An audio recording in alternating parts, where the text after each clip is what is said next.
एक बात और बता दें, ईमानदारी से बताना, आप सभी लोगों को भगवान ने क्या नहीं दिया? सब कुछ दिया। जब लोगों से पूछा जाता है कि आपके, कहते महाराज जी बड़ी कृपा है। अच्छा, कृपा क्या है? बोले महाराज जी बड़ी कृपा है। हमने कहा कृपा किसे समझते हो? बोले भगवान की कृपा से एक बेटा है, एक बेटी है हमारे यहाँ, ये लोग बताते हैं। बोले महाराज जी बड़ी कृपा है, एक बेटा है, एक बेटी है। तो हमने कहा इसको कृपा कहते? बोले भगवान की बड़ी कृपा है, एक 4 पहिया गाड़ी है हमारे यहाँ, भगवान की बड़ी कृपा है, एक ट्रैक्टर हमारे यहाँ है, भगवान की बड़ी कृपा है, 50 एकड़ जमीन है, भगवान की बड़ी कृपा है, सब कुछ दिया हुआ हमारे यहाँ है। अब विचार करना, आप भी मानस के श्रोता हैं, आपके यहाँ कार हो, आपके यहाँ ट्रैक्टर हो, 50 एकड़ जमीन हो, आपका बेटा आज्ञाकारी हो, आपके एक बेटा हो, एक बेटी हो, क्या ये कृपा है? इस धूप को थोड़ा यहाँ, आपके यहाँ भगवान ने सब कुछ दिया। आप विचारमान श्रोता हैं, क्योंकि आपके बाल जो सफेद दिख रहे हैं प्यारे, वैसे तो जजमानों के तो साफ ही हैं। क्यों? क्योंकि यज्ञ का विधान है, यज्ञ का विधान है। जब हम यज्ञ में बैठते हैं तो उस समय जो है मुंडन का विधान है, ठीक है। और इसलिए मैं निवेदन कर रहा हूं आपसे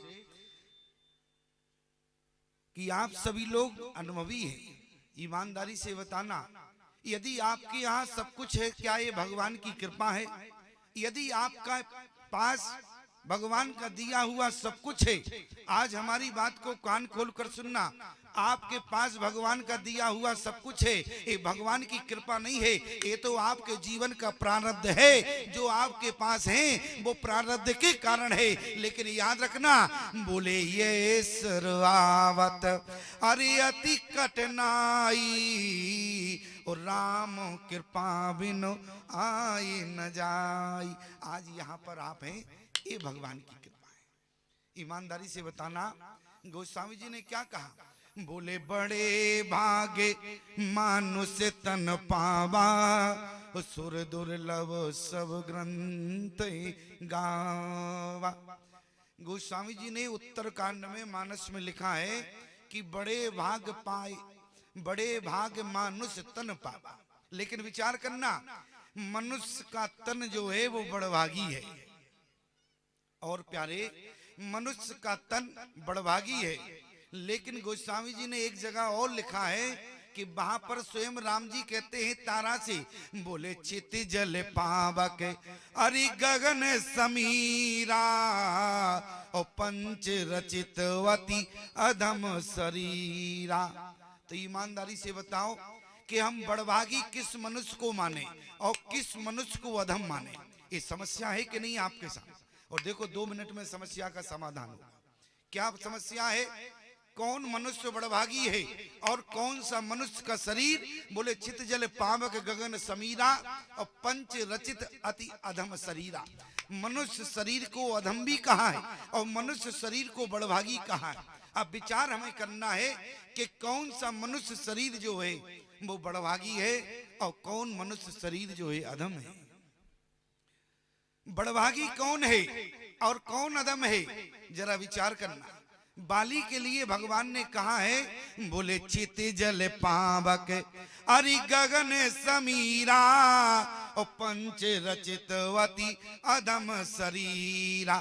बाली का शरीर जो है अधम है, बाली बड़भागी नहीं है। याद रखना प्यारे, बाली को क्यों अधम कहा भगवान ने? क्योंकि प्यारे, मनुष्य कौन बड़भागी है? एक मनुष्य को जीवन में एक नारी 4 रूपों में मिलती है। हमारी बात को ध्यान से सुनना, आप लोग विचारमान श्रोता हैं।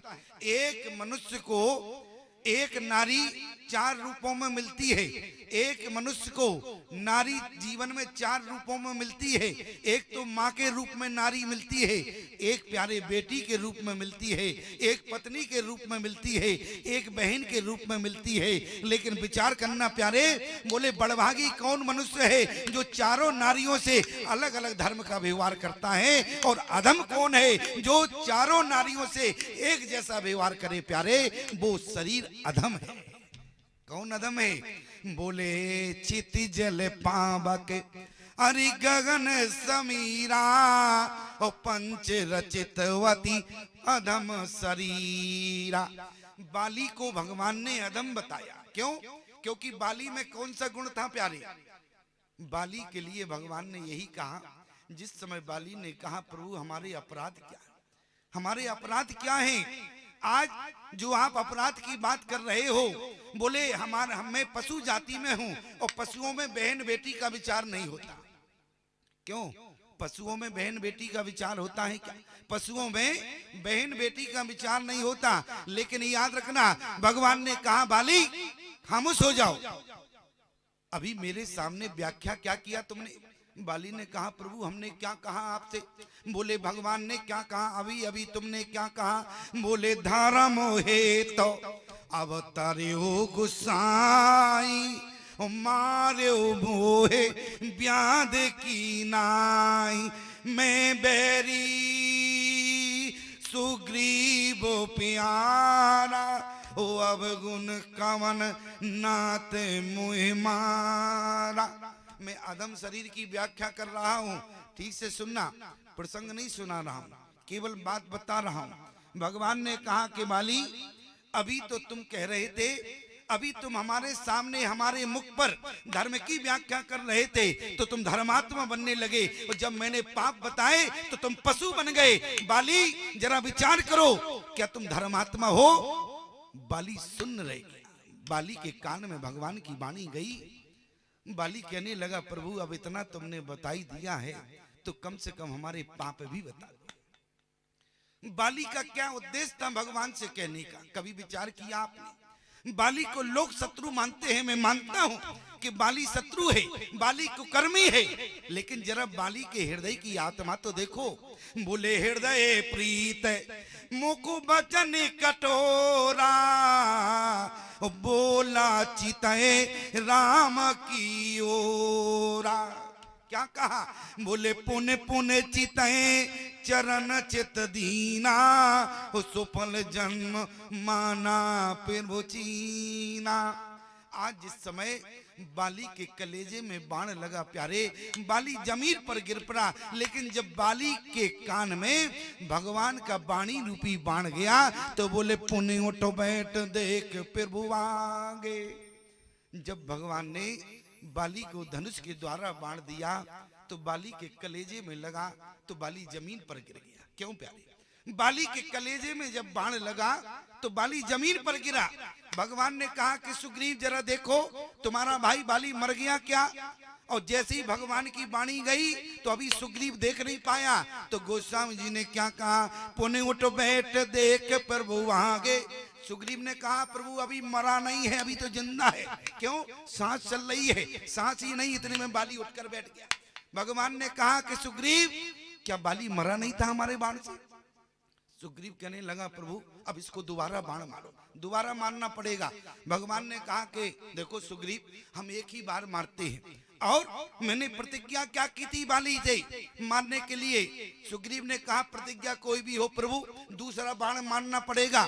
भगवान ने कहा सुनो सुग्रीव, हमारे रघुवंश में वचन की वैल्यू है कि रघुकुल रीत सदा चली आई, प्राण जाए वर वचन न जाई। तो वचन क्या था? बोले सुन सुग्रीव मारियो बालई कई बाण, ब्रह्म रुद्र शरणागत गए न वो रही प्राण।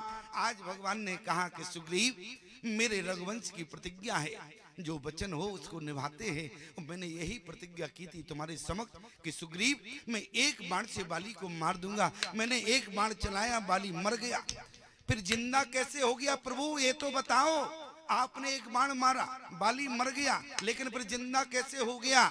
भगवान ने कहा ये तो बाली से पूछा जाए, मैं कैसे बता सकता हूँ। क्यों प्यारे? भगवान ने कहा कि सुग्रीव जरा बाली से पूछो। बाली से कहा कि बाली तुम्हारे बाण लगा, तुम जिंदा थे कि मर गए? बाली ने कहा प्रभु आपका बाण जिसके कलेजे में चला जाए क्या वो जिंदा रह सकता है? वो तो तुरंत मर जाएगा। बाली ने कहा प्रभु मैं मर गया, लेकिन फिर तुम पुण्य उठ बैठ देख प्रभु आगे कैसे बैठे? तो भगवान से उसी समय बाली ने कहा प्रभु ये तो आपकी वाणी का प्रभाव है।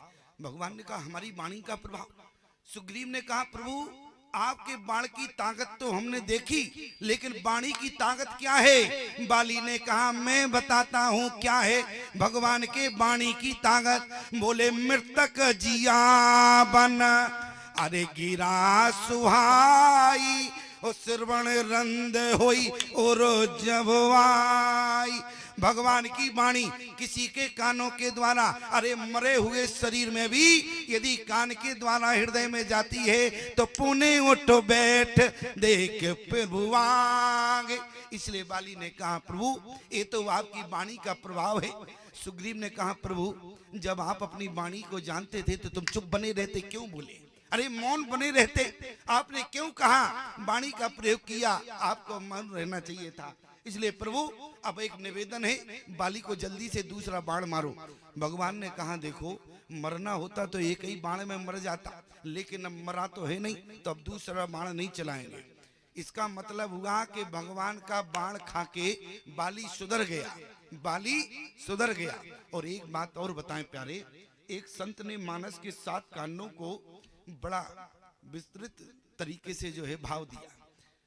एक संत कहते हैं कि रामचरितमानस के जो 7 कांड हैं उनको कैसे देखो, क्योंकि संत की देखने की दृष्टि अलग होती है, संत के देखने की दृष्टि अलग हुआ करती है। महात्मा ने कहा बाल कांड को संस्कार का कांड मानो। बाल कांड क्या है?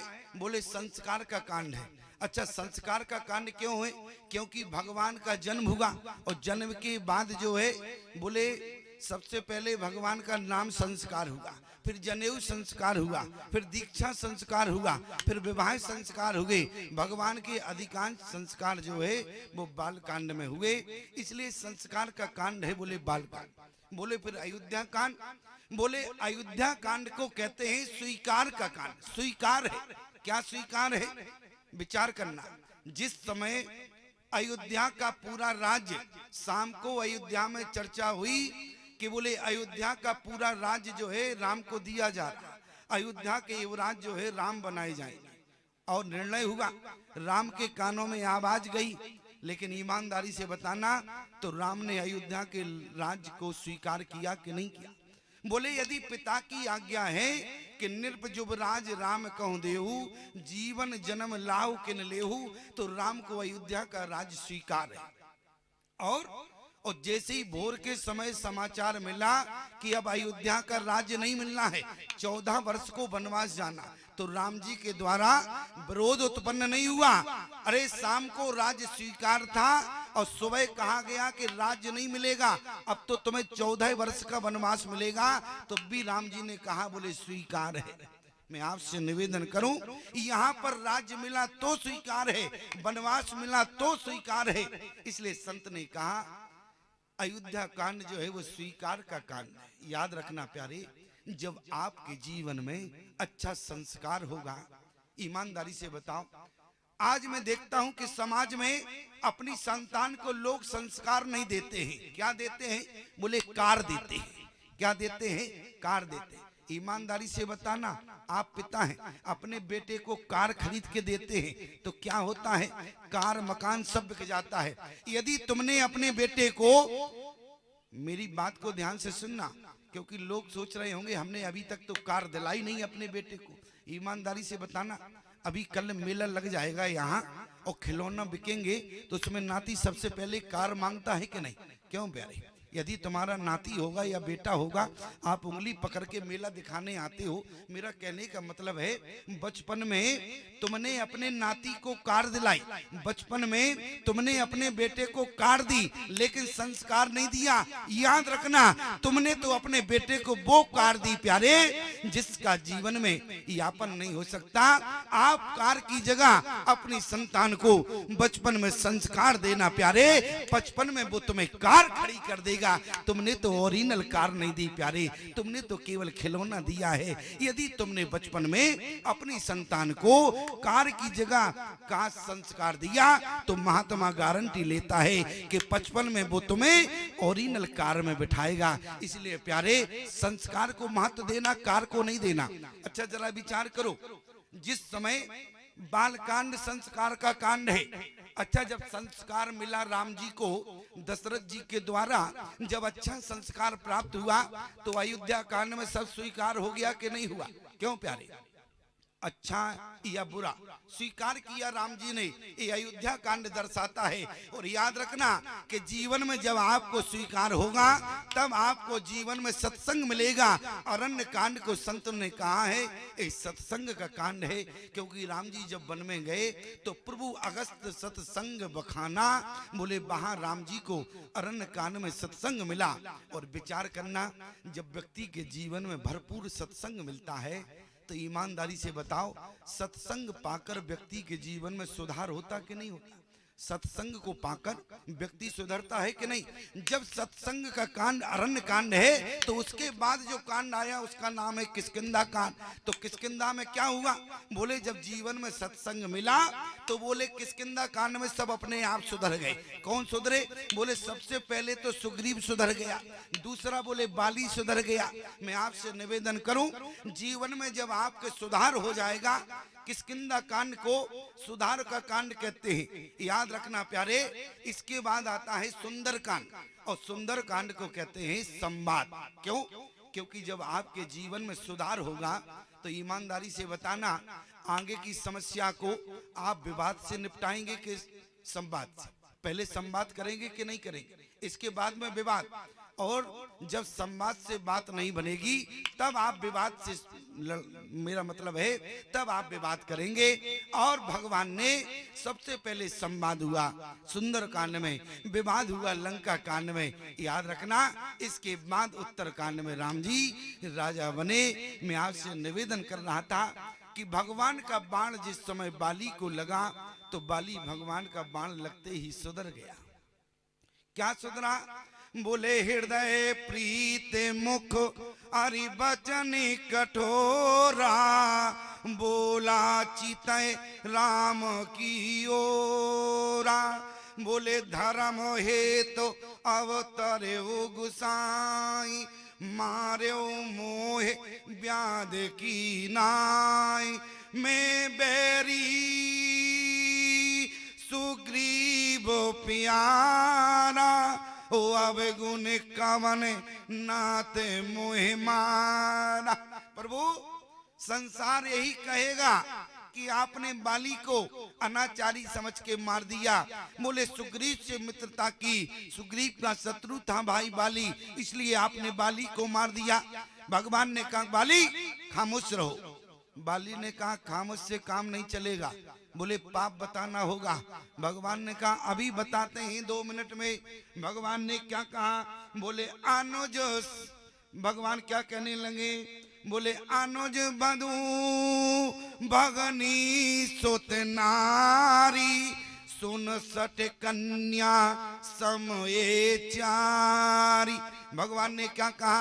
अनुज बधू भगनी सुत नारी, सुन सट कन्या समय चारी। बाली का प्रसंग प्यारे सामान्य नहीं है। बाली के प्रसंग से मैं आपको एक बहुत अच्छी बात बताऊंगा। बाली प्रसंग में भगवान ने बाली को बाली के पापों की गिनती कराई।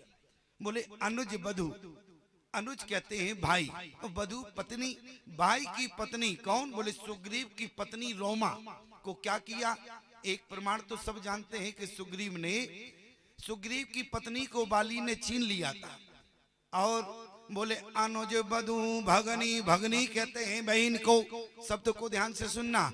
बोले अनुज बधू भगनी सुत नारी, सुत नारी कहते हैं बेटे की पत्नी को, और कन्या कहते हैं जिसकी आयु 7 वर्ष की होती है। जरा विचार करना, जिस समय दुमदुभी नाम के राक्षस का बाली से युद्ध हुआ और दुमदुभी अपने प्राण बचाने के लिए भागा। कहाँ भागा?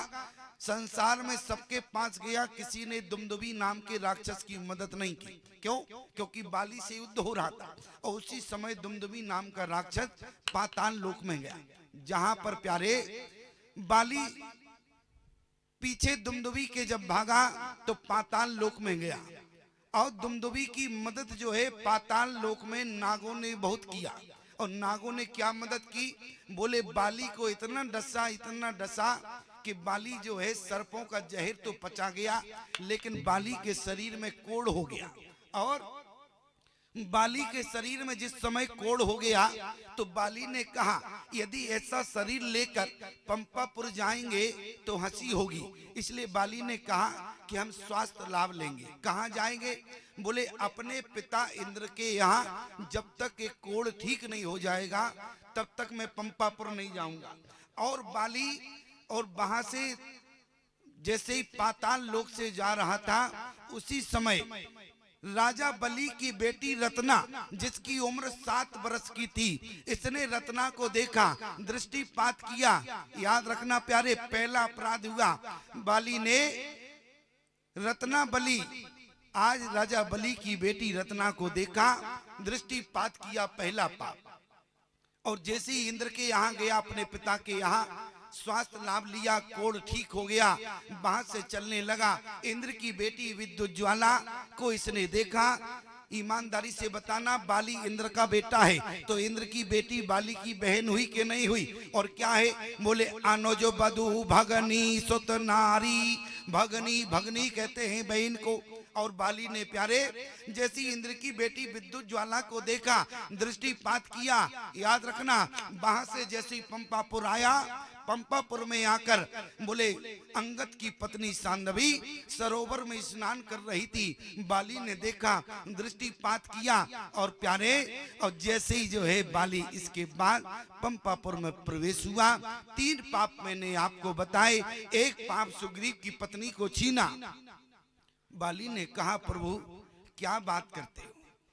अरे पूछो जरा, अंगद की पत्नी समक्ष खड़ी है, अरे सुग्रीव की पत्नी समक्ष खड़ी है, आज किसी से पूछो क्या मैंने कभी किसी का हाथ पकड़ा? बाली ने कहा प्रभु आप जो अपराध हमारे बता रहे हो, मैंने कभी किसी का हाथ आज तक नहीं पकड़ा, अपराध कहां से हुआ?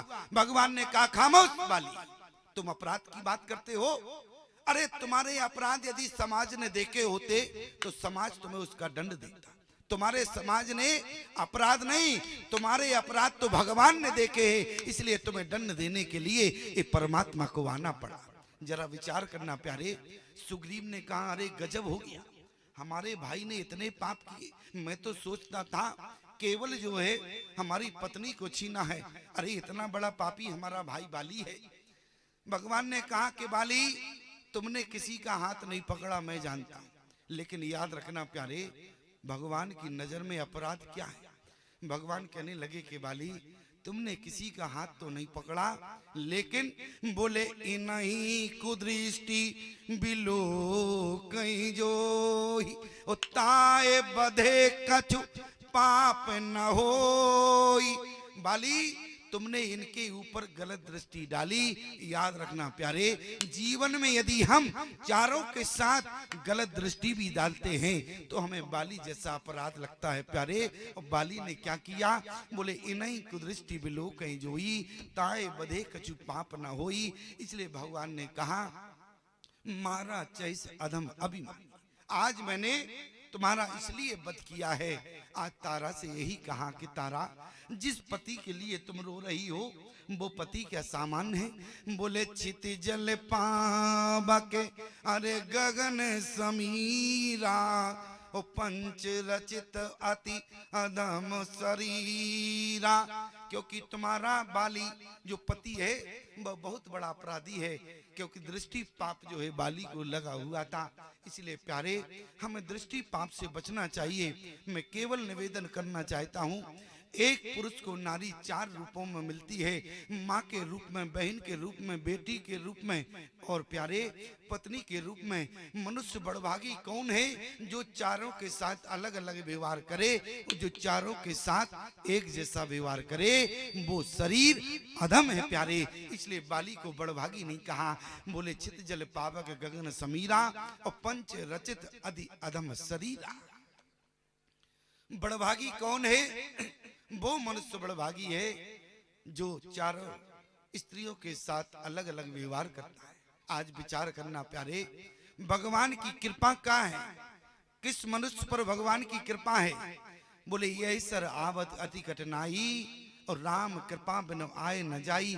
बात केवल कृपा की बड़भागी थी, मैंने आपको सुनाई, लेकिन जरा विचार करना प्यारे।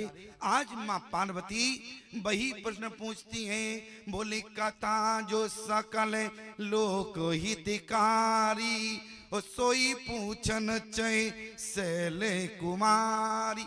आज माँ भवानी ने शंकर भगवान से केवल भगवान की कथा पूछी। क्यों? आज भगवान की कथा सुनना चाहती है। माँ पार्वती जानती थी कि जिस कथा को मैं सुनने गई और मैंने उस कथा को सुना नहीं, आज तो मुझे जीवन में शरीर का त्याग करना पड़ा। यदि आज आवागमन के मार्ग से प्यारे मोक्ष लेना है तो हमें रामचरितमानस को श्रवण करना पड़ेगा। श्रीमद् भागवत में वर्णन आता है, यदि किसी की गति बिगड़ जाती है तो उसका मोक्ष नहीं होता। जैसे धुंधकारी का भागवत में मोक्ष नहीं हुआ, समझना हमारी बात। धुंधकारी का भागवत में मोक्ष नहीं हुआ, लेकिन प्यारे राम कथा में 84 प्रसंग है। रामचरितमानस में 84 प्रसंग है, और 84 प्रसंगों का महत्व क्या है? 84 प्रसंगों का महत्व है प्यारे 84 लाख योनियों से मोक्ष हो जाना। व्यक्तियों को 84 लाख योनियों में भटकना नहीं पड़ता, जो मानस के 84 प्रसंगों को श्रवण करता है। इसलिए प्यारे श्रीमद् भागवत मरने के बाद मोक्ष प्रदान करता है, लेकिन रामचरितमानस मरने के बाद नहीं बल्कि जीते जी मोक्ष दिया करता है। ऐसी राम कथा प्यारे आपके गांव में हो रही है, इसलिए आप सब बड़भागी हैं।